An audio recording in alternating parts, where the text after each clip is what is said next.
Welcome to the 7th episode of the ClassCast podcast. I'm your host, Ryan Tibbins, and today we're meeting with Donna Fortier, the owner-operator of Mobile Hope, which operates out of Leesburg. Thank you for meeting today. Thanks for having. Great. So let's start with nuts and bolts. For anyone who's unfamiliar with your work or with the organization, what is Mobile Hope and what do you do? So Mobile Hope is a nonprofit that focuses on our homeless youth in Loudoun County who are 24 and younger. So 24 and younger, how much of that work is with students, say, under 18 or still what we would think of as school age? A lot. We go by the McKinney-Vento definition, which is what the school system identifies kids as homeless. And there are about 2,400 kids that LCPS has identified, and those are the kids that come to us needing additional support and services. Do schools ever refer students to you? Every day. Okay.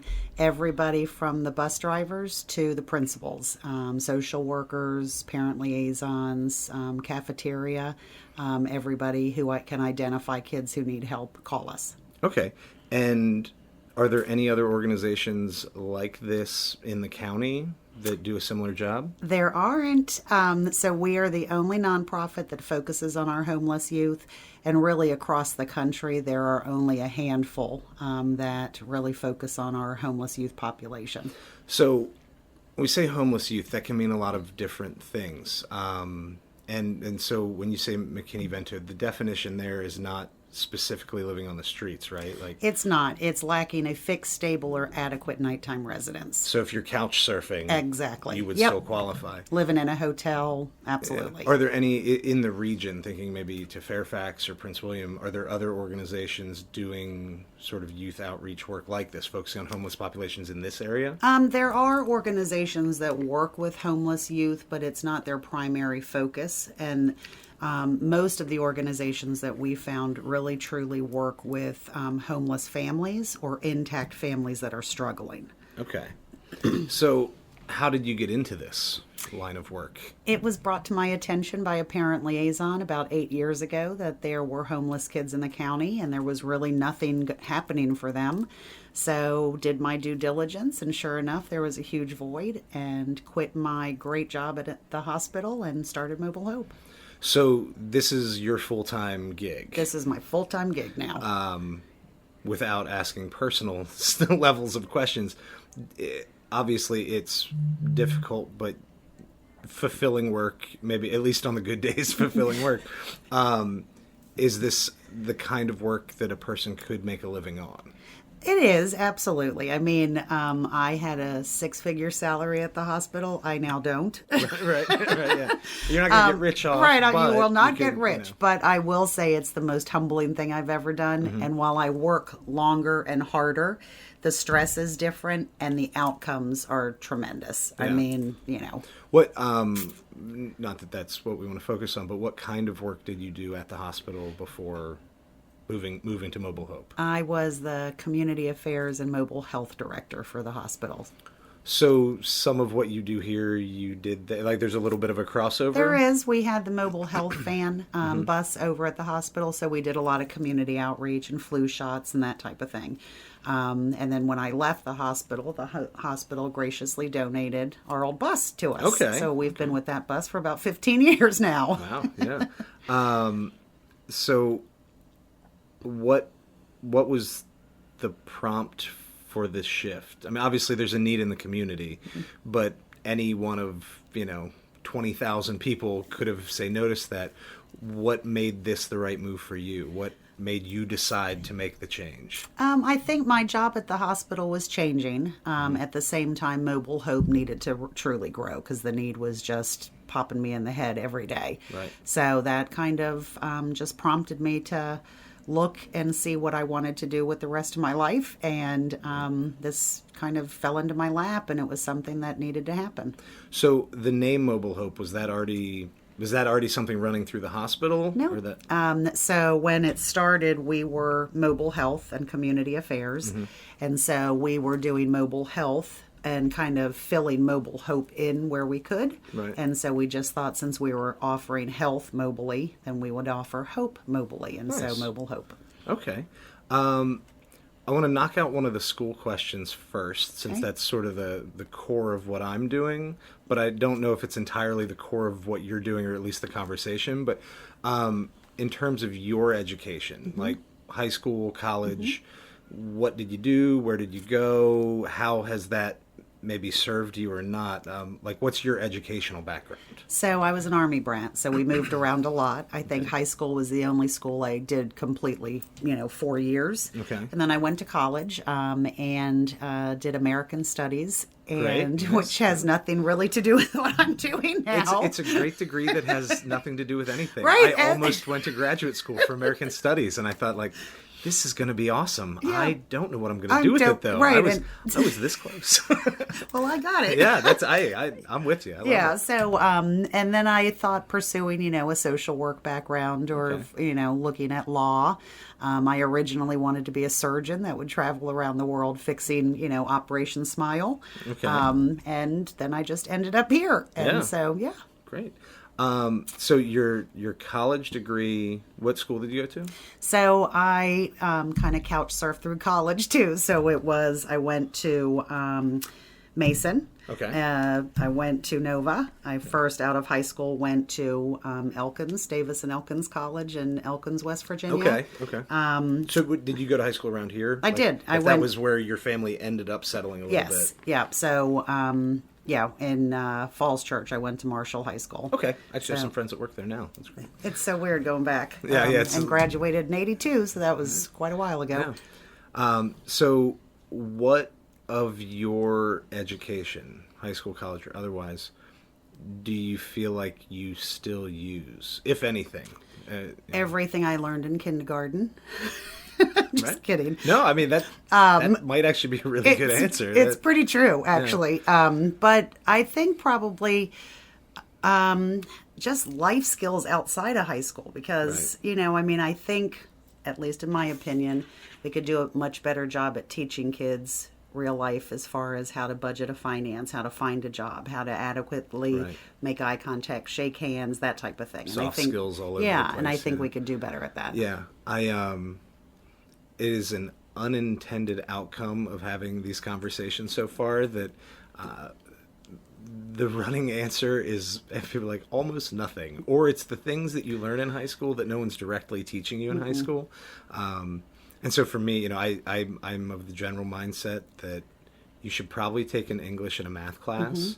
Not that you have to read Shakespeare, you can read a comic book, but you should always be working on reading and writing, Absolutely. and you should always be working on math. Absolutely. It doesn't have to be calculus, just the minute you stop working with numbers, you start getting rusty, and those are the life skills that Absolutely. you'll need. And I think how to get along with people too. I mean, when you're coming up through elementary, middle, high school, I mean, that's a huge skill. And so when you think about, say, the kids you're working with, the youth you're working with, some of these people are over 18, do you feel like school is serving them, whether it's the academic side or just having a social network to be a part of, or? I mean, I think maybe back in the day it did, but as they got older, I think they kind of fell through every crack. And, we're, as a society, more geared towards getting kids to college. Right. And we completely miss the trades and the importance of the trades. And so I think that's where we all could do a heck of a lot more in promoting them to kids that they know are not going to either have the opportunity to go to college. Right. We ask the kids all the time, do you aspire to go to college? Let's work to get you there. Yeah. Nobody in their families ever talked to them about that. Right. And it's sad. Yeah.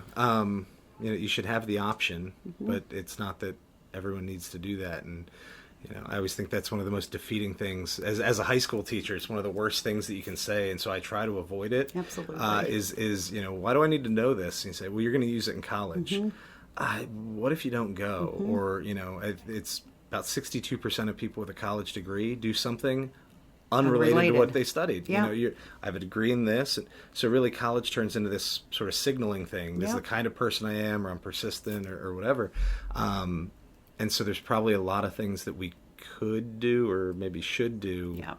that we're not doing. Absolutely. And so if you're getting referrals for young people in need from schools, I mean, is that, obviously someone's paying attention, someone's trying to help the kid, and that's a good Right. thing.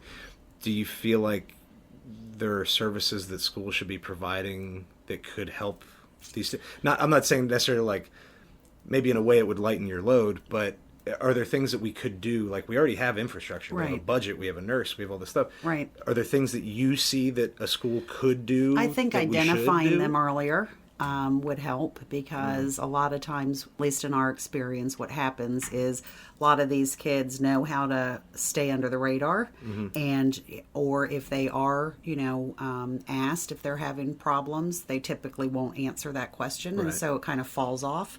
So I think addressing that their needs sooner, Right. and making access to care, mental health, just everything, substance abuse, bullying, all of that needs to take a front seat Right. in school. Well, and that's something that, I mean, at least around here, I can't speak for everywhere, but there's a big push in that direction. I think at this point, every school, or at least every high school, has a school psychologist Yep, in addition which to is the great. counselors.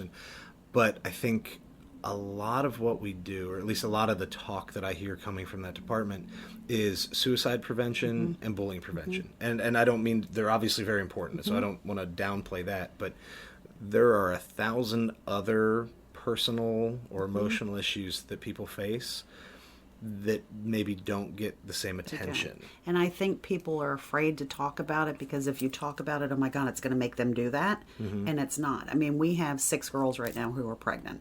Right. And talking to them about, just even what they think comes with being pregnant. These Right. girls think they get free housing, free food, free transportation, free daycare, and kind of working to dispel the myths. Right, right. Because when they come to us, we will support them with whatever it is that they want to do. They're an adult, but just knowing the reasons behind why they got pregnant. Right. Or, they got pregnant because there's no family who loves them. And so here they think they can have a baby and it's going to have Right. unconditional You love. create And your own, yeah. yeah, so there's just a lot that if we talked about it sooner, it's not going to make a middle schooler go out and get pregnant because you're talking about sex. No, right, yeah.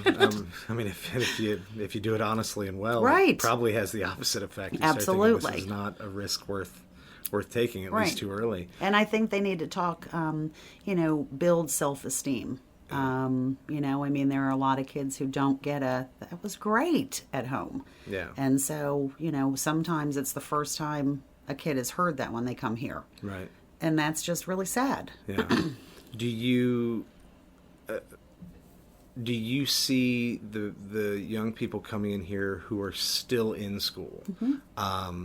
Do you see any of them or a lot of them thinking of school as like an opportunity, as a resource? Like what's the feeling about school among your clientele? Like, is school's a drag, this is a problem, or people are trying to help me but it's not working? Like, what do they think about school? It depends on the kid, but for a lot of them, they know it's a chore that they have to do. But for a lot of them also, it's a safe place to go, Right. a way to at least not have to deal with the chaos that's going on at home, and they can get fed. So Right. many of our kids don't have that. They don't go home to a full refrigerator. Right. So they can get breakfast and they can get lunch, and that's huge. Some schools, allow the kids to kind of catch up on sleep, which is so sad when teachers, may question a kid, why are you sleeping in class? Well, you have no idea the chaos they're going home Right, to. right. And a kid may work 7 hours after school and he gets home at 3 and then he gets up, and the important thing to realize is they're coming to school. Yeah, you showed up. Right, you showed up. So I think that, is huge. And but I think for the most part, the kids, while they may whine and complain, it's where their friends are. Right. And they feel a sense of safety a little bit, I think, at least for those 8 hours during the day. Right. Yeah, I go back and forth on this, but I think, when you're young, you probably should go to school, or homeschool's fine. You need to do something. But by the time you're in high school, especially the second half, I'm really not sure forcing everyone to go is a good decision, because it starts to feel like jail, or slavery, or a bad job. And so it's a bad association. And I think if you had the choice not to go, I think we would be surprised at how many kids still would. but when you chose to do it, you don't get to complain as much. Right. And when we make you do it, you get to complain as much as you want, Right. even if it's serving you in some ways. And I think it would be good to that point, giving them that last 2 years of high school, the opportunity to shadow a business, a trade, Yeah. kind of make that kind of the stepping stone A better to, apprenticeship, like pipeline into Yeah. apprenticeships or something like that. Every time we build a new high school, which is every year, every 2 years, and with population growth, that's necessary in certain ways. But every time I think, man, if we just got another VOTEC school, Yes. just build another one. Like we just built the academies. It's a beautiful building and it's great. We should have two. Absolutely. Because it lightens the population on all the other schools, because every other day these kids are out and they're going this place, but it creates opportunities to engage. I have a nephew he's in his 20s now. Brilliant, really smart guy. If it wasn't for his VOTEC program and doing carpentry, he wouldn't have graduated. It was a rough situation at home, and that was the thing he liked, and he did. So on the other days when he was in his core classes, he did it just because that's what he had to do Right. to get to the carpentry stuff. And when he finished, he has some certifications, Yeah. he has all these skills. He's not a carpenter now, but he does things, Yeah. and I just think how many kids would benefit from that absolutely. opportunity. And I think, really promoting the trades, because you can make six figures. It's a skill you can take around the world. Yeah. So I think we're doing, at least in my opinion, with the clients we serve, I think we're doing a disservice not truly promoting that as often as we promote college. Yeah, absolutely. And the armed services, too. I mean, there are a lot of kids who want that opportunity. Well, and that's not always an easy sell, but if you're coming from a rough home life and there's not a lot of stability, you have the opportunity to be sheltered, fed, Absolutely. trained, and when you leave, you have some Skills. job skills, Yep. you've got some money towards school, you've got They Yeah. pay for college. yeah, I mean, yeah. That's I used to recommend it a lot, and then because my dad, all of his brothers, like a lot of my grandparents, like they were all in the military. My dad pushed real hard that I should do the reserves or something. Right. And I wasn't into it, and I don't know that I regret my decision, but like I understand the benefit. And so my first 4 or 5 years teaching, I recommended it a lot more probably than I do now. Right. Because I had a little scare where I had a student who went on and he was in a very dangerous situation, and he's lucky. I mean, he's fine, but we're sort of lucky that he is fine. And after talking to him after that, I sort of walked back how Right. frequently I would, and I'm like, you should consider it, but you should consider it for all the right reasons. Right. Like, it's not just a free ride No, on all this stuff. absolutely Like, not. This is a serious decision. And so I still make the recommendation, but I probably do it. I hope I do it better. I at least do it more seriously than I did my first few years teaching. I mean, I certainly talk about it because my son's deployed, but, I think take out the war, it's a great gig. Exactly. I mean, you have to think a lot about like sort of the global climate before how right, quick do you absolutely. jump I in. mean, it's scary, but the skills and the friendships and all of that are built, and the training and the self-discipline, I mean, all of that is tremendous. And thinking specifically about the population you're serving, some or all of that would be a huge benefit. It would, if we started early. By the time a lot of our kids get to us, because they've been living on the streets, they may have a background now, they may have a criminal record, Right. they may be covered with tattoos, and so it makes it difficult for them to consider the military. Right. And so I think if we talked about it and promoted it more, like starting in middle school, not just a freshman in high school. Yeah. Yeah, and that's when we say promoted, it's not even that you have to say you should do this. It's just present the option. Right, have the You information need to know available. That's what- it. We have counselors. I teach 11th grade, and so the counselors come in every fall, and they take 40, 45 minutes, half a class, and they talk about starting your research on post-high school options. And I would say, like, we're already about halfway through junior year. Like, it's a good time to research the details. It's a little late to consider all the options. Like, we should have had this talk a year and a half, 2 years ago, just because at this point, a lot of kids have already sort of funneled in a Right. direction. And of, say, a 40, 45-minute presentation, 35 minutes of that is college. And I don't so I always take now. I used to try to squeeze a lesson in, and the last couple of years I've given up. And so I let the counselors do 45 minutes on how to research college and why we should go, and then I hit them with all the statistics about your average debt and how you're not going to use your degree and all that. And I said I loved college. Like I'm not down. It was fun, but you can't do the rah thing, and then we start talking about trade schools and these other options, and it might be too late. But for some of the kids, especially when you come into an AP classroom, I'm literally the first person for a lot of these kids that ever says, don't go to college. And I don't really mean that. Right. It's just, you have to say it to get them to listen. They're like, what is he talking about? You're working in a setting where maybe it's the exact opposite of like, go to college. And like, wait, really? Yeah. Do you have like military recruiters come in? We do. Or do you have outreach from like, does community college have contacts? So the recruiters used to come probably at least once a month. We would talk to the kids, who came in and who were struggling or homeless, and then I had them on speed dial. Same thing with Nova. I mean, kids can't afford, 4 years, so having Nova as, that first step is tremendous.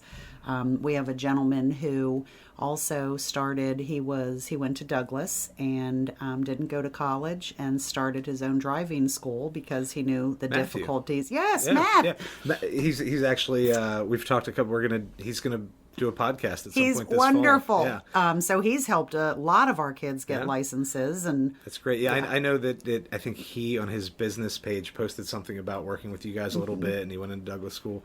I taught one of his best friends in ninth grade, who's actually the first person I interviewed for the podcast. That's awesome. And I did a mediocre job because I didn't know how to record yet. So I keep telling Eric, I keep telling him like, we're going to do another one. I'm going to make it up. We're going to do better. But I've been talking like, he's great. Matthew's great, and he's found this like sort of great opportunity to use his position in the community, his background in school. He's a fluent Spanish speaker, and like, so to have people like that, It's one tremendous. just in the community doing their work is great, but someone who's going to come and work with you, with young people in need. He sits there and studies with them, lets them do behind the wheel in his car, takes them to DMV, because we used to sit for hours at DMV, he's great. He's tremendous. And he was a lightweight boxer. Yep. And he's for another day, but he's going to help us when we build our life skills facility. We're going to have a boxing ring with a gym. That's great. And so he and another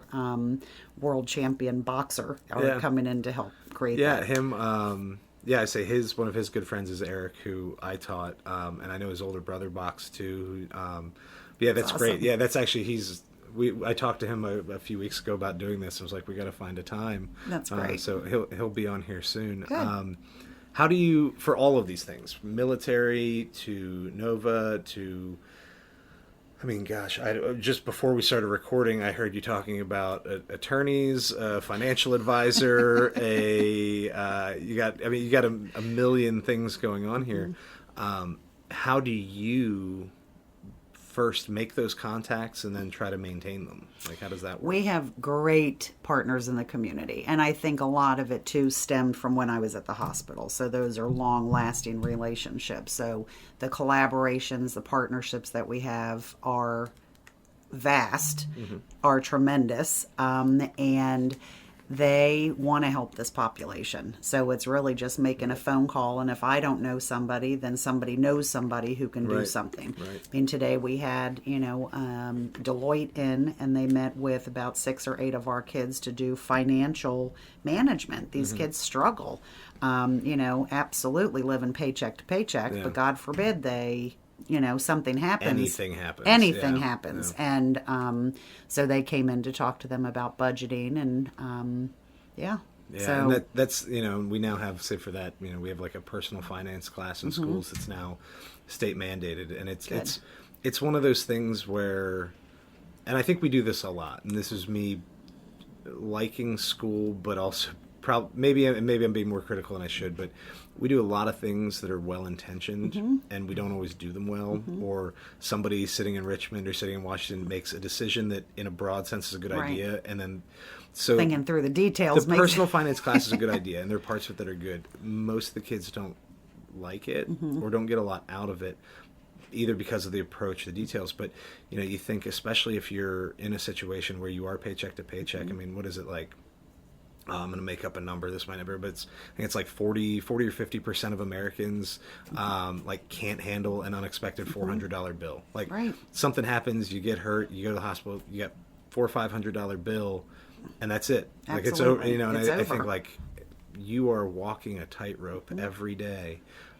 So and they don't pay themselves first, so they don't have any savings. I mean, so yeah, it's sad. So you said you have been nominated or awarded in the Loudon 100 this year, right? So congratulations. You as well. Thanks. And is that, do you see that as an opportunity? I mean, for what you do, like you need to know people. Like, is that a night where you're going to be like on your A game and hand out a lot of business cards, or the way I look at it? How do you handle those sorts of things? The way I look at, when we receive awards or acknowledgments or whatever is it's for Mobile Hope and the work that we're doing. Right. And for any award that we've ever received, it really helps to raise awareness, because being in one of the wealthiest counties in the country, nobody wants to believe that this issue exists. Right. So the more Mobile Hope's name is out there, regardless of what it's for, an event, an award, a certificate, whatever, speaking, whatever, it helps to raise awareness, because then people will go to our website. There's homeless kids? They'll come in. We love having people come in. Yeah. So I look at it that way. Yeah, yeah. I just, I went to the like the 40 under 40 banquet, and it was really nice. But like, I have no need. I teach high school. I'm like, all right, we got all kinds of people who do stuff. Literally I talked to a few people, and that's fine, but I have no need for that contact, aside from once in a while trying to get somebody to come on here and talk with me, and just try to get different people's perspectives on school or education or whatever else. But you're in a position, you're doing a job where having that sort of community connection is 1,000 times more valuable to you than me. So well, I mean, and I think it's kind of interesting too that you kind of align or work more regularly with those who are in your atmosphere. Right, You know what I mean? So we work a lot with probation and parole, the lawyers, the court system, the teachers, the faith community. So we have a tremendous amount of support and relationships there, and other nonprofit agencies. Businesses who support us, but not every business knows about us. So that's where I feel that's important. Yeah. To reach out and kind of network with them so that they know, because they do send a lot of people in to volunteer. We average about 800 volunteer hours a month. Wow. It's tremendous. Yeah. And so we have a humbling support, but you would think after 8 years, and I swear I've presented at least 3,000 times, that everybody in Loudon would know about Mobile Hope. Yeah. Not the case. Yeah. That's hopefully this makes a small impact Absolutely. in that way. I mean, I said I drive by here every day on the way to work. I see the bus, and I didn't at first. I was like, I don't know. I guess they donate blood in that. I don't know what that is. People still think that. And then last year I was talking with my assistant principal, Chad Runfola, who works with you guys. When I had a student in need, weird situation. He was essentially living with his mom, and he actually, he had to pay rent at his home, which is, I think, a lot more common than a lot of people would probably believe. And his mom kicked him out maybe 2 months before graduation. And the kid he's going to move, he's going to all this. And I just thought, man, like, we got to get this guy through graduation, because he should be running a business. But he needs to at least get through high school, whether he starts his own or works somewhere else. We can't let this kid run off. Right. And so I went and talked with Chad, and I was just asking anybody I thought in the building who might have an idea, and it turned out Chad was the right guy to talk to, because he works with you through Mobile Hope. And that's when he actually explained. He goes, they got the bus. And I said, the bus. I drive by the bus. And he starts explaining all of the different things you do for these kids and in the community. And ever since, I'm like, that's great. I've probably talked about your organization 20 Not times. knowing it. Since like just knowing the bare minimum of what you're doing, no exaggeration, probably probably 20 times have like mentioned the name and done all this. Right. So, you know, when you made contact earlier, I went, oh, that's fantastic, because like this is a thing that sounds great, but also a thing I would like to know more about, and probably more people should know more about. Do you think? Well, I guess when people learn about your organization, what is the response? You said some people sort of don't believe or don't think we have a Right. homeless problem, an underserved youth problem in the county. Do you think people like are open to that? Do you change the minds quickly, or do you think people think this is a very small sort of niche kind of organization? I think people, if you don't live it, you don't think it exists. And so if you don't see it, you don't think it exists. Right. And so that's why we really like to have people come in. We want them certainly to do their own due diligence. Right. You know, read up on youth homelessness and how good these kids are at hiding and fitting in and all of that. Right. But more importantly, we want folks to come in to get involved, because not only do they see it and they get to know our kids, so the judgment stops, but it gives our kids an opportunity to realize how much the community cares about them, and an opportunity for them to fold clothes with a CEO of a business, for them to, you know, meet somebody they never would have met. Right. You know, the same with the cops. We have the cops come in because we don't want every experience with some of our kids to always be a bad one. Yeah.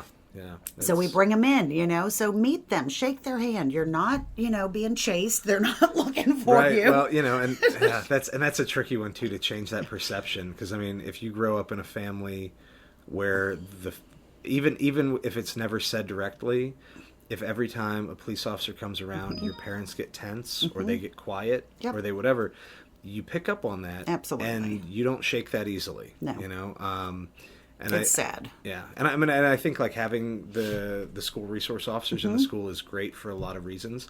I wish that they would do a little closer to a plain clothes sort of thing. I mean, these guys are looking like riot gear. I mean, they're a helmet and a shield away from knocking down your door. And I was thinking, you know, the presence is good, but in my mind, I don't know if that's the appearance that we need to put on, because that doesn't look like protect and serve. You know, that, well, they used to back in the day, and I don't think they do anymore. They used to have playing cards, like trading cards for the cops. Oh yeah. And it was really a great community policing way to get in with the kids at a young age, so that they talk to the kids, hand them some football cards or something, instead of waiting until they smoke weed and they get, you know, possession charge, and it starts their entire path. Yeah. And it's hard to get out, and parents will kick them out for that reason alone, and then the kids are stuck. They can't pay a fine. So I mean, you never want to have a negative feeling about people who are working so hard to serve your community. But when you're living in the part of the community that doesn't feel served, that's not an easy feeling to shake or whatever else. It's not. And most of their, you know, interactions have not been positive. Right. You know, good, bad, or indifferent, their fault. They're not their fault. You know, they've just witnessed a lot, and so it's hard for them to trust. So when police officers do come in, I mean, how do the kids respond? A lot of them are fine, you know, and we're trying to teach some of our boys that have had some legal issues to be friendly, to, you know, not be disrespectful, because what you give on the street is what you're going to get on the street. So they need to change their perception, and the cops do too. I mean, there are some wonderful cops who, I mean, I'll text if, you know, but then there are some cops that don't like this population. And I get it. I mean, you know, it's a two-way street, but I think the more they see them in a positive light, the more the cops come in. I mean, they'll come in and hang out, or, you know, the better it is. Yeah, and that's probably the only way to do that, is to have that contact. And whether it's police or anyone else in the community, like you said, you have people volunteering from businesses. On one side, you're being reminded that somebody lives in your community who might need some help, and on the other side, you're meeting people going like, oh, that's like a regular person. You know, it starts to make these look like real options for you, maybe. And I think it would help a lot with these kids with if people didn't immediately judge them. I mean, that is what is heartbreaking to them. Because, I mean, we get, well, we don't want you in our neighborhood or whatever all the time. And it's like, well, why don't you get to know who they are first before you judge who you think you know them to be? Yeah. And that's what's very frustrating and heartbreaking for them. It's, we live in a place where the NIMBY is strong. It's like, we want the help. We want to do these things, but not right here. Yeah, not here. Another shelter. Oh, that would be great, but not here. Mm-hmm. And I mean, in a practical way, I understand that you're thinking about, your real estate value or your kid on the bike in the street. But at the same time, like, you can't believe in helping someone or solving a problem and then say, but you can't do it here. Like, well, if you can't solve the problem here, where do you solve it? I mean, and a lot of these kids, they're living their parents' mistakes. They're trying to, get out of survival mode. Mm-hmm. Parents kick them out for getting C's on report cards. They kick them out because they're LGBTQ. They kick them out because they missed curfew. I mean, there are other reasons than gang and drugs and all of that these kids are kicked out for. And I think that's what even across the country needs to recognize, that there are really stupid reasons why these kids get kicked out. Yeah. They turn 18, parents are like, well, I'm no longer obligated. So there you go. No money, no plan, no nothing, but you're on your own now. Yeah, and so this is something that I ran into with the young man that I was trying to help out last spring when I first learned of your organization, and actually talked a little bit with Eric Hernandez, who was the first, interview here. But it's something that you either know or you don't. And I don't know how much of it is socioeconomic status versus how much of it is like a cultural value. When I talked with Eric about it, he basically said, I think it's like a cultural thing that looks like a race thing, but his perception of it, and it's probably my experience with it, is that there are a lot of Black and Hispanic kids who pay rent. Not that other people, not that white kids don't, but it was his perception, and at least in the cases where I've talked with students and I find out they pay rent to stay at home, it happens more often in certain families. And in some cases, that's just the cultural value. You hit a certain age, you pay rent. You live here, you're an adult with us, we all do this. I feel like that's a tricky thing, because while in a way you are teaching responsibility, you're also placing a really tremendous burden. Yes, like a huge burden on a person who, especially if the kid's still in school and you're trying to set up other opportunities. When all you're worried about is, can I pay to stay at my house? That's exactly right. I mean, we've had 15-year-olds who are working at night to pay rent in their home and then go to school and then get in trouble for falling asleep in school. So then they get suspended from school, and it's just this cycle. Yeah, why isn't your homework done? And, And, it's sad. Yeah, and I mean, we were in a meeting yesterday about looking at at-risk students, seniors who still need to pass exams, SOLs to graduate. And someone in the meeting said, and I laughed, and I felt bad after I laughed, but said, they were talking about all the different tests that a couple of these kids had to take. And I said, there's an alternative test, but it affects something for the school or for the kid or whatever. And I say, what's the downside of the alternative test? Well, whatever. And I say, and somebody in the meeting said, well, they could just take the regular SOL. And I said, but that's a 2-day test, and this one's a test, and we're talking about 4 or 5 days of class the kid's going to miss. You're missing 5 days of class. We might get that down to 1 or 2. And someone said, well, but I mean, other than the attendance, what matters? And I thought, man, in any other conversation, if that kid doesn't show up to school for 5 days, you're calling home, you're knocking on their door.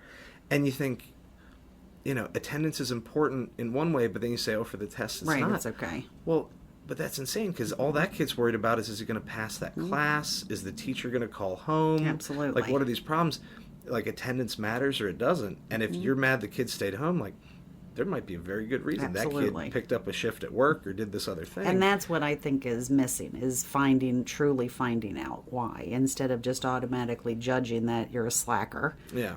Quit being so lazy, falling asleep, what'd you party all night? I mean, and I think that's where we can do as a society much better. Yeah, yeah. Hey, and I make that joke all the time to everyone. If you show up tired, it's either, man, you put in way too much work on your homework last night, and I usually say that when there was no homework, at least for my class, or everyone gets that you out partying, and sometimes I get the dirty look, and I'm like, I'm just joking. Yeah. I don't care. Like, I don't sleep enough. That I get it, but there's a lot of reasons for it. And I think that's a place where teachers as a whole have limited experience in these situations. Your average teacher came from a pretty good home and went to a decent school, and so unless you have close friends or some family members who don't, like, You don't know how to, it, no, you you know? don't.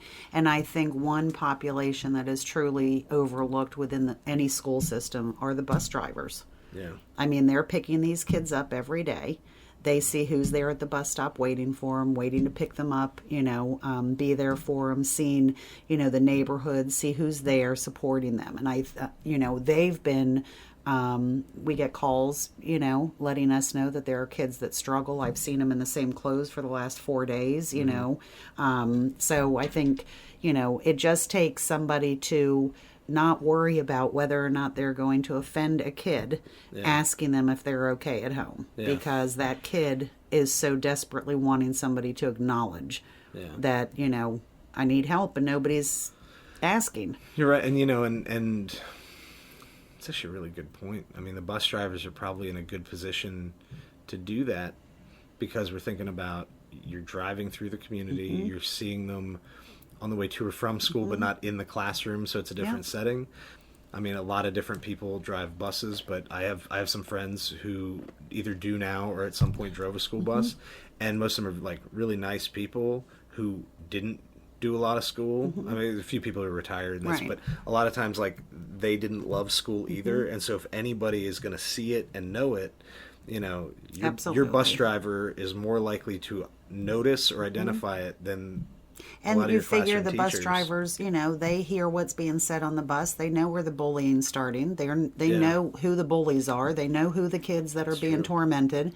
I think they are a missed resource that any school system across the country does not utilize. Yeah.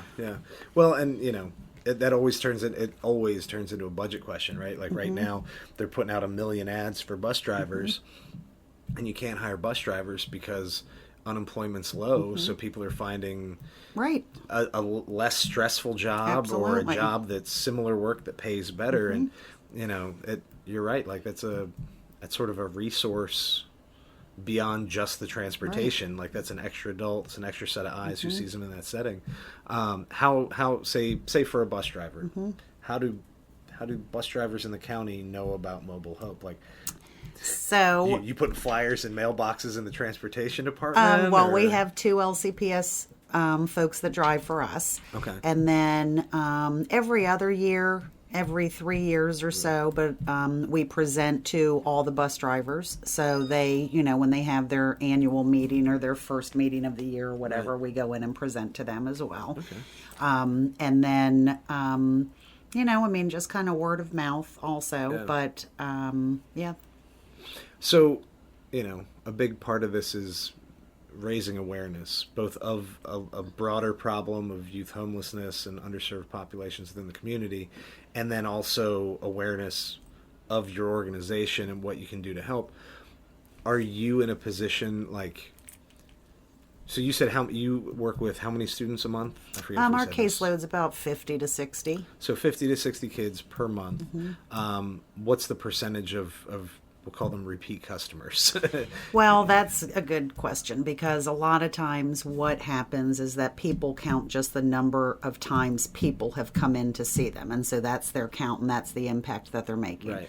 I refuse to do that, because what we do is we count the number of client visits and case management hours. Okay. So we have kids who have been with us, because with this population, you'll get them on the right path with certainly 100% of the work, 90% of the work coming from what it is they want to do. They think they've got it. You don't see them for a month. It all crashes and burns. They come back. And so we have new clients, I would say at least once, probably 5 a week. Right. And then we've got our kids who are with us constantly, because, first the primary thing is finding housing. Well, okay, and a job. And then if there's mental health, and then if there's transportation, and then if there's this.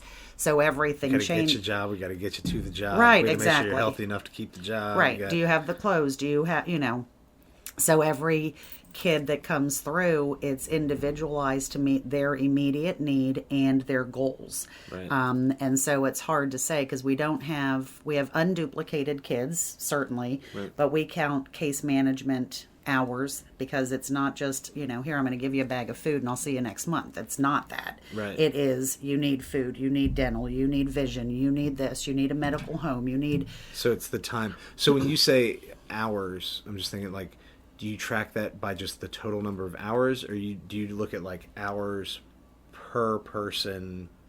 It's kind of, that was a really hard thing to try to figure out how to do. Yeah. And so we kind of looked at what lawyers do, and we did an average. Okay, if we're, in this population, almost 100% text. Mm-hmm. So they're always here, but when we're not here, they text. Right. And so is that an email? So we just kind of average, our intake with our kids take about an hour and a half, Mm-hmm. And then it depends. Are they court appointed kids that need additional help? It's just really individualized. And Right. I don't know what the average is because Yeah. some kids have the drive and the motivation and the skills to move forward quickly. Right. And some do not. Yeah, and you never know until you meet the kid. That's Right. I love like doing like my tutoring. Mm-hmm. When a parent says, "Well, how many times do you need to meet to do this?" And I'm like, "Well, I've not read any of the Right. writing. We could meet 2 hours, 2 weeks, and you're good. This could be 6 months. I have no idea. Right. We're going to meet as much as you want us to, or Right. I mean, you I'm meet happy them to at... say we don't need to do this anymore, but I don't Who know. knows? I don't yeah, know. that's exactly right. Because you meet the kids where they are, Yeah. and the skills that they have and the trauma they're trying to overcome. And So are you working at or near your capacity? Like if you went from 5 new kids a week to 10 new kids a week on average, Mm-hmm. would that be like a crippling blow, like where you would be struggling for resources? Can you handle that? we can always use more money. Right. But we're never going to turn a kid away. So that's why Casey and I, really, we put in 12 to 14 hour days. Everybody's compassion, fatigue, and, all of that. But we still love it, even after 8 years. But we could use more case managers because we're doing everything, and so having dedicated folks, one dedicated to the jail, one dedicated to make sure they have the mental health referrals and places to go, one dedicated for housing. So, but it's, What kind of people fill the, like, are we talking about people who have gone to school for social work, or it's any person who is competent and trustworthy? Is there, are you targeting people in those? Who do you attract in terms of a staff? I think, we definitely would like to have a psychiatrist, psychologist on staff full time. Yeah. That, absolutely goes without saying. But as far as to the rest of the positions or case management, they have to get this clientele. They cannot judge this clientele. Right. And, unfortunately, we've had to let, volunteers go because they've just, they don't get it. And why don't you just get a job? And it's like, oh my God, do you know that she was just abused and she just, so they don't get it. Yeah. So it's really... Sometimes tough love is not love. Right. And so they have to truly get this population. Right. And we do a tremendous number of internships, with colleges and businesses and folks going into a second career. And there have been a lot of people who I would have loved to have hired. One's currently here now. Right. Who gets it, they connect with the kids, and the kids, can detect BS in a quick minute. Yeah. And they will test you and test you and test you. And once you pass that test, then the floodgates open up. Yeah. And it's got to be somebody who is strong enough to direct them, love them, and have tough love. We've had to suspend kids, but it has to be that person who just gets it. Yeah, and that comes naturally. It's not, you can't learn it from a book. Right. And that's so how many people are on staff? So we have 4 full-time employees. We have 2 part-time bus drivers. And then we average about 800 volunteer hours a month. So that's the Yes Team, the store. One of our kids is a manager of the store. We pay him 2 to 3 days a week. So we've got, 7 paid staff, and then our wonderful volunteers who come in and, Yeah, that's it's a lot. You got a lot. You got a lot. That's why I have bags under my eyes. So how have you learned how to do this? Like, I mean, have you gone to like training and counseling and an outreach, or do you? I've started calling it Google You, because so many people I've talked to are like, yeah, I got a job and I didn't really know what I was doing, and so I spent the first 2 months of my new job just Googling everything, and I'm like, so I now call that Google You. That's your university. You'll figure it out. Like, how for you, both with the general work you're doing, but specifically in your capacity as the boss. I mean, you've got the overview. You've got to see it all. How did you learn how to do this? Trial. I mean, I never started a business, so I learned as I went. And then with the connection with the kids, it's just more being a mom. I mean, these kids don't have that. And if they do, then a lot of times their moms are toxic to them and should not be a part of who they will become. And I think, getting it and truly caring about them and listening to them. And certainly we have training, trauma-informed care, LGBTQ. I mean, all of that. Right. Yeah. I mean, well, that's, you can't like teach the care. No, you can't. You can't teach patience. You can't. Like, those are things you either have or you don't. You have, you don't, or I mean, you can earn it, but it takes a lot of time. Like, no one gives you those things. For the training, like who does the training for trauma care, for things like that? Like, so do you have people from the community come in? Well, and we also belong to like the Trauma Informed Care Network.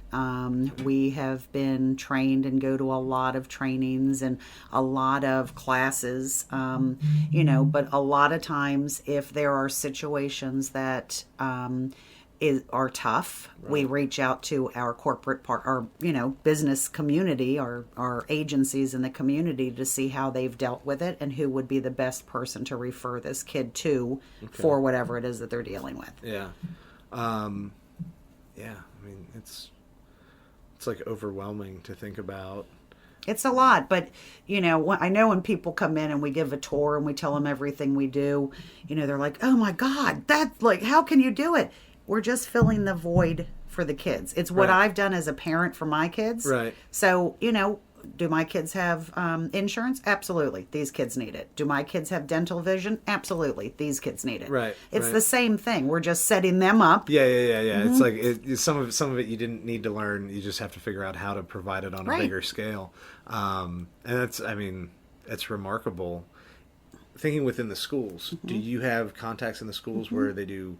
But I'm thinking like fundraisers, things like that. Because I used to run the UNICEF Club at Broad Run. We started it. I mean, we used to do benefit dinners. We'd get donations from all over. I think we raised like $8,000 one year. And I say we, like I just signed the paperwork and show up. And the kids are fantastic, And some of it's out of genuine care for the cause, and some of them are just looking to pad a resume for a college application. But in the end, a good deed is a good deed. Absolutely. And, do you have connections in schools in the community that do that? We do. We have tremendous support from LCPS. And the kids, I mean, part of our 800 volunteer hours a month are LCPS kids who are doing drives for us, who are making posters, who are, all of that. There's a True Mobile Hope Club at one of the high schools at Rock Ridge. Nice. And a lot of the kids' clubs have us come in and present. And so that it's humbling. I mean, we go to Powder Puff games and they're doing a drive for us for, Nice. So the support is tremendous. That's good. I'm just thinking that, these kids do a remarkable amount of charity work and fundraising, and to think that, there's a need in the community. You never want your local community to be overlooked, right. And we try to teach the kids who are still in school, not only how lucky they are and to thank their parents for all they have because of how lucky they are, but to get to know our kids, so that they don't grow up with this impression of, oh my God, homeless people are crazy, they're dirty, they're mean, they're hungry, they're wet, they're gross, they're, I mean, to know them, because every school has McKinney-Vento kids that have been identified. Absolutely. And so we try to ingrain in the kids that come to volunteer that now they're a Mobile Hope ambassador, and what that means, and kind of explain that to them, and never judge somebody because you don't know what they're going through. And so and it's how much easier it is to slide into a situation where you're in need than it is to climb back out of it. And so to know that there are people around you that care. I think at least in this area, you live in a wealthy area. You maybe don't see the problem of homelessness as much, or especially with younger people. It's not that it's not there; it's just you don't see it in the same way. No. And so, like we talked about earlier, how you have to first overcome the disbelief to say, you're sitting next to kids in class and you have no idea. Yeah, you have they are great at hiding and fitting in, because how terrible to be ostracized at school because, oh, you're poor, or, oh, you go home to an empty refrigerator, well, I get this, or, oh, you don't have a car, so it's really hard. So they do their best to not stand out. And when they wear the same clothes for 3 days and nobody notices, that just kind of makes it much more difficult for them. So that's it's tough too, because when you think about kids in that situation, as much as you could use the help, you spend most of your time wanting people not to notice. Absolutely. And so when someone does notice, it's like, that's probably what you need. But it's also, at least in the moment, it's also the thing you don't want. Right. And I don't want someone to notice. Right, absolutely. Someone really needs to notice. But I think where the breakdown happens is that a lot of those questions don't happen quietly behind closed doors with just the counselor, the teacher, or somebody with the kid. Right. It's always, 17 people in a room and, okay, now tell us what's going on. They're much more likely to tell you the truth, or at least start to trust you if it's a one-on-one and you get to know them because you suspect... It doesn't always have to be a team meeting. Right, it doesn't. It doesn't. So, I guess I kind of already asked you this, but if you could do one thing in the school setting, and whether this is thinking specifically about homeless youth and the population you're serving, or a broader educational piece. I know we talked about increasing some of the mental health services and things like that. If you were given a budget and a school, and you're in charge now, what would you do? I know we talked about the guidance piece, but you could do anything. You could change the curriculum. You could tell them all to go home. If you were king for a school year, what would I do? What would you do? I would take over Douglas. Okay. Yeah. I would add a Monroe Tech to it. And I would ensure that kids in every school spent the entire day instead of every other day. This is where they're going to receive their curriculum and their trade skills. Okay. Make sure that they all have clothes and food, have a setup like this so that it's not embarrassing if they need to ask for help and support. Right. And I would teach them the life skills that these kids so desperately need and are so desperately lacking. Right. First, trust, but obviously budgeting and safety. They are so unsafe. We probably hold on to at least 150 kids' birth certificates and socials and all of that because they carry them around in their wallets, explaining the safety reasons why not to do that. Yeah. Paying yourself first when you get a job. All of that, all of those skills that they just don't have. Yeah. That's what I would do. Yeah. And if you do that in a specialized setting, so Douglas serves as sort of the alternative school, and kids end up there for a wide variety of reasons. And some kids, I've had kids who choose to go. Absolutely. They're like, look, I don't like the big classrooms. Yeah, they're like, look, I can learn by reading the book and doing the worksheets, and if I go there, I can, people won't bother me, and I'm going to do it. And then you have students who go for behavioral reasons or for need, it's one of my favorite schools. But it's like the gem. If you could sort of target the population, and say this is not maybe the by choice issue or whatever. Like, you're right. When you can target your audience a little more clearly, you can probably deliver those services better. Yeah, and I think every principal, we are in the schools with our YES team. Principals will help identify kids who probably aren't going to go the college route. And so we start meeting with them junior, senior year. So that's great.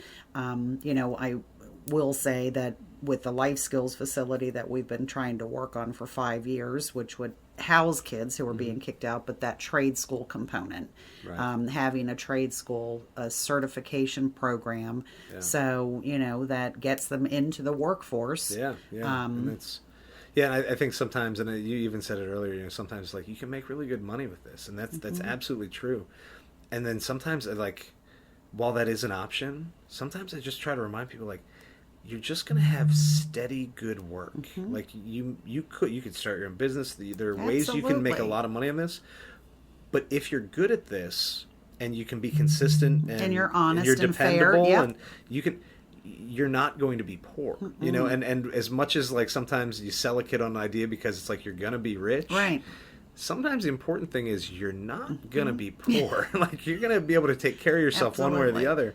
And I think for some kids, that's the practical reality is we need to give you the opportunity to take care of yourself. And if you turn that into 6 figures, that's great. But let's at least get you enough figures that you and maybe your kids aren't back in this situation in 20 years. I mean, and with the trades, there are so many different skills out there, I mean, it's a great opportunity. It really is a great opportunity. I keep telling every kid, like, I've got kids who want to be engineers and they're not good at math. I'm like, I'm not... honey, I don't want you to build my bridge. But I'm like, you should get into HVAC. You keep building all these data centers, the HVAC guys in those places make bank. Absolutely. And like, that's a real job that you can do. And I don't know that, one, people are aware, and then 2, that we're maybe providing some of the training that we could be within it. And so I'm with you. Talking to the trades, business owners in HVAC, plumbing, drywall, mechanics, all of that.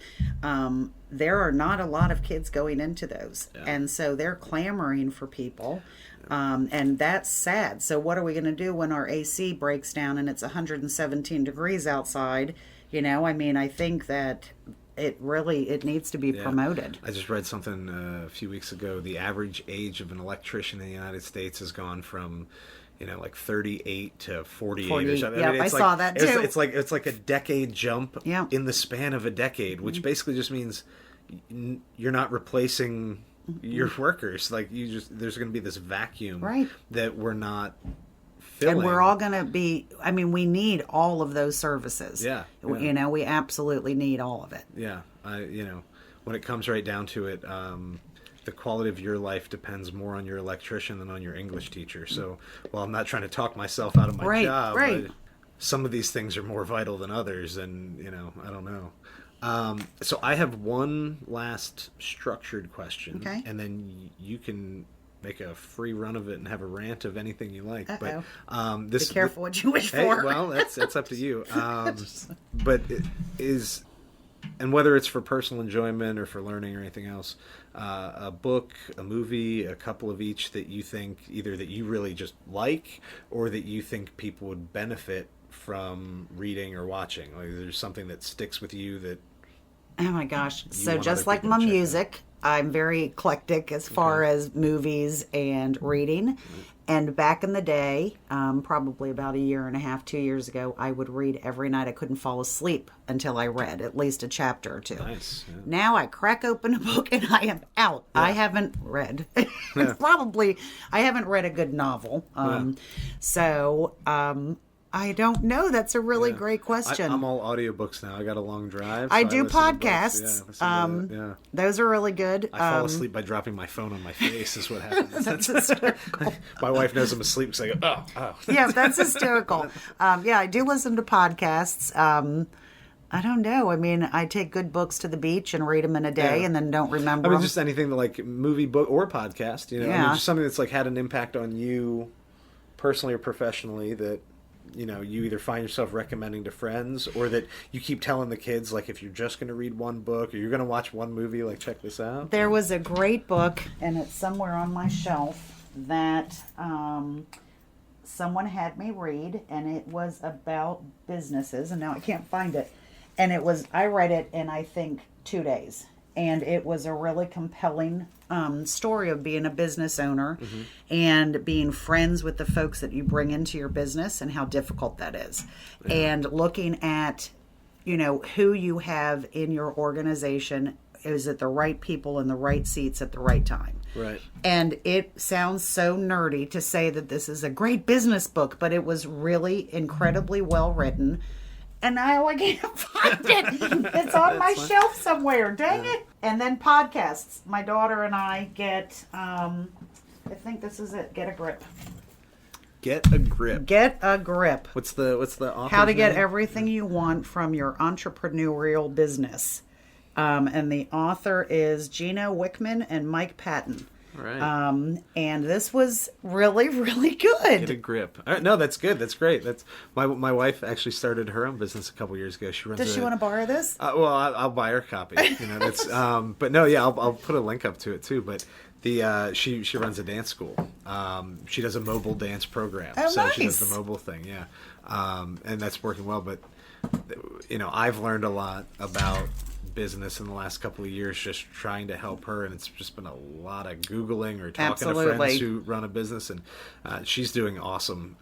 But great. Sometimes you need just a couple good pieces that get you started. Yeah. And so something like that could be good. And and especially when you think about say kids who have either struggled through school or struggling on their own, we think so much about how to get a job from someone else, and you usually have to at least start there. Right. But some of these kids are in a prime position where with a little bit of training and a little bit of learning, like you start your own business. Absolutely. Like you don't have we say to do that this, all the time.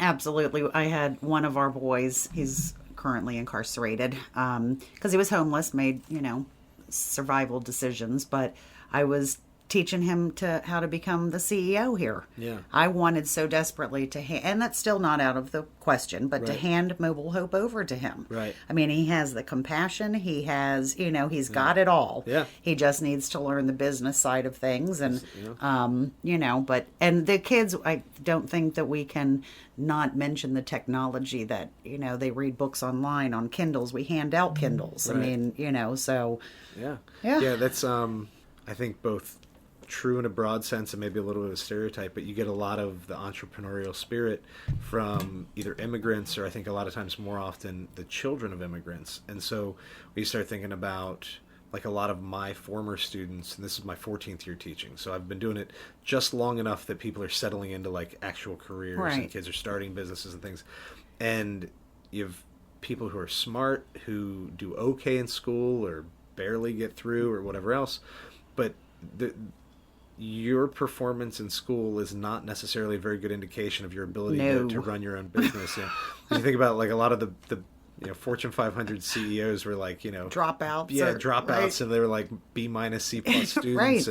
And, doing your own thing is different than doing because in class to do well, you have to sit and listen and do what someone else tells you. But to run your own business, it's your passion. You have to tell you and you have to do it. And so, not that everyone has the resources to start a business, or not that all the kids you're working with have maybe the discipline that would go with it, but knowing that that's an option, I think would be good. And that's something we don't do a lot of in school outside of a small group of business classes. I don't think we promote the idea of working for yourself enough. No, we don't.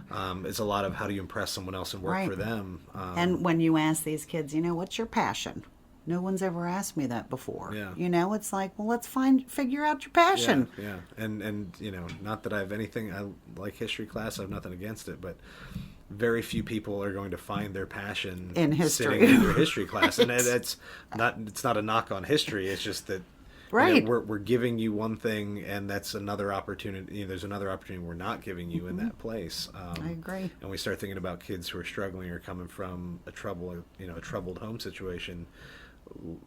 Learning how to work for yourself, or at least knowing that it's an option, is good, because you say these kids are worried about, I've got tattoos, or I have a record, or I have whatever else. Like, you can hire you. Right. That's exactly right. You can do it, but you do need to get some skills and the discipline to do it. And so, I mean, we're working with one of our... A good book and a little bit of help. Right, absolutely. And surround yourself with people who you trust. You know, I mean, haters are always going to hate. So just, I mean, they are. Yeah. And mean people suck. Yeah, so that's great. That's the number one rule in my classroom is don't be a jerk.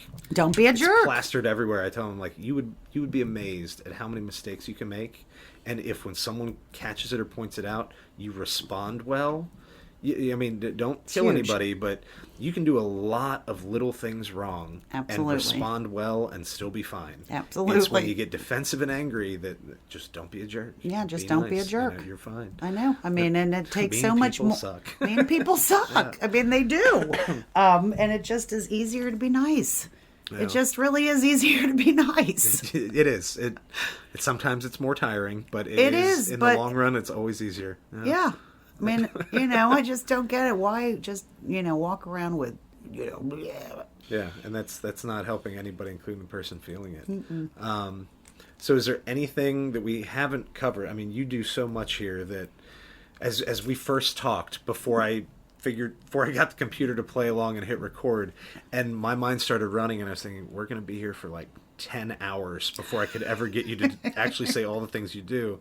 And that's when I was like, okay, so we can't do all of it. But is there anything either about the organization that we didn't talk about, or just things that are important to you? Like, you have a free microphone and I'll do the work of putting it online. Is there anything that you would like to talk about or share professionally, personally, or otherwise? I think, if folks want to get involved, please come see us. Please do your due diligence to find... What is the website? MobileHopeLoudon.org. Okay. We are entering into a capital campaign to try to raise money for our life skills facility. We have the land, perfect location, no NIMBY, not where are you looking? In Leesburg. Okay. So we'd have the boxing ring and the gym and the co-op daycare and the trade school, and there's enough space, so it would be lovely. And other than that, did I tell you? I know you're probably looking around thinking, she is a crazy-ass turtle lady. Did you think of what? I didn't think that, but I did notice you have a lot of stuffed turtles. Do you want to know? Some not stuffed. Yeah. You want to hear the turtle story? Sure. Yeah. Let's. So since I'll get a picture before I go, because this is the thing I keep forgetting. I think only the first episode of the podcast, I took a picture with Eric, and he was the one who said we should do this. And so for every other one of them, I leave, and like later that night, I'm trying to edit, and I go, I have 0 pictures. So I'm like stealing pictures off of people's websites. Right. So I'm like, hey, send me 5 pictures of you, just so there's something to put with it on YouTube. I put the audio up, but you have to have something else with it. Well, I'll tell you the turtle story. So I was director of community affairs and mobile health at the hospital. And my job was changing at the same time Mobile Hope was growing and needed to grow. And I had a great salary, working at the hospital. But I also had a mortgage, a car payment, my kids going to college, all of that. So busy time. It was a busy time. And so I needed to make a decision, though, because my job really was changing at the hospital. And so I'm in my car one night, and I'm like, all right, God, if this is what I'm supposed to do, show me a sign. Show me a turtle. So that night I get home and half of my TiVo shows about a turtle, and I'm like, well, that's pretty good. So the next day I text Casey, and she texts me and she says, well, I had to stop my car on Route 15 to let 2 turtles cross the street. Honest to God, for the next 3 to 4 months, and I'm not kidding, I am picking turtles up out of the middle of the sidewalk, out of the middle of the street. I'm like, I get it. So the day comes that I have to decide. I'm walking away from my 6 figures to no salary at all. Right. And I'm like, what am I going to do? Right. So my folks live in Gainesville, Virginia, and my mom calls and she says, well, honey, we're on 66 and we're stuck in traffic, and the license plate in front of us says Save the Turtles. So I signed away my job at Inova and grew Mobile Hope. And I thought, what a great mascot, right? It carries its home on its back, and it has a hard shell for all the BS and negativity and judgment that these kids have to deal with. Yeah. So all of our kids get turtle bracelets. Some have had them for 8 years now. That's awesome. Yep, and all of our little, kids and family and volunteers that come in, so you'll have to pick your turtle bracelet. Yeah. But that's our turtle story. That's fantastic. Okay, so now I have to take a picture of your tree of turtles before I get out of here. Yeah, I didn't think crazy turtle lady, but when I first walked in, I went, what's going on? Sloth turtle. All right, that's cool. And I've Academies of seen Welding weirder. built that tree. Really? Yeah, Nice. their welding class. That's awesome. That's really funny. Isn't that funny? So that was the sign. That was the sign. A few dozen turtles over a couple months. And I don't know why I asked for a turtle, because I truly have not seen turtles in years. And I was like, okay. So, all right. So this will be the last one, because I'm sure you've got stuff to do here. But at some point, whether near future, distant future, could you see yourself doing something else now that you've done this? No. Like, is there, say that young man Takes over. He's doing his thing, and you can hand it off confidently and feel good. Is that your moment to just be like, that's it, I'm retired, I'm hanging out, sleeping in, going to the beach? Or is there something else that you would do? Like, I would open a bar at the beach called the Naked Turtle. There you go. We've already talked about this. I'd take all my kids with me. Yeah. We'd have bouncers, we'd have You've bartenders. got a staff ready to go. Absolutely. So that's what I would do. Fantastic. Yep. The Naked Turtle. All right. The Naked Turtle. Wouldn't that be a fun beach bar name? I'm already thinking of nice logos and bumper stickers. And good drinks. And yeah. I love it. All right. Well, Donna, I appreciate your time. Thank you. And I really do appreciate you doing this. This is really good. And hopefully we get, a bunch of people listening and interested and get some hits on your website and people perfect. showing up. So thank you very Thank much. you.